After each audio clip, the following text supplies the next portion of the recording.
बुढ़ापे का इश्क महंगा पड़ गया है कि मरवत का 60 साला अनवर खान लड़की से मिलने सक्कर पहुंचा। लड़की ने अगवा कर लिया। अनवर खान की लड़की से टेलीफोन पर बातचीत चल रही थी।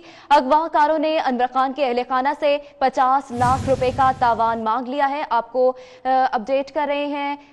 इस हवाले से बुढ़ापे का इश्क महंगा पड़ गया है। लकी मरवत का 60 साला अनवर खान लड़की से मिलने सक्खर पहुंचा। इसी हवाले से हमारे साथ मौजूद है इमदाद बुजदार जी। इमदाद, बताइएगा ये क्या मामला है?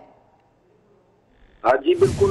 लकी मरवत का ये रिहायशी है अनवर खान, जो कि फोन पर दोस्ती के बाद जो है अचानक यहाँ सक्खर पहुंचा और जिस लड़की से वो बात करता रहा उसी लड़की के कहने पर वो यहाँ पर पहुंचा। उसके बाद वो लापता हो गया। उसके अहले खाना के जो लोग हैं उन्होंने लोकेशन ट्रेस कराने के बाद वो सक्खर पहुंचे। पुलिस से उन्होंने राब्ता किया, मुलाकात हुई। इस दौरान उनका कहना है कि उन्हें एक कॉल आई है जिसमें वो 50 लाख रुपए जो है वो अब तावान मांग रहे हैं। और अनवर खान जो है ये नूरियाबाद का इलाका है, यहाँ पर मजदूरी करता है। और दौरान गुफ्तगू जब ये इस पर इश्क का भूत सवार हुआ उसके बाद वो वहां से रवाना हुए और यहाँ पर आने के बाद वो मुसलसल अब डाकुओं के कब्जे में है।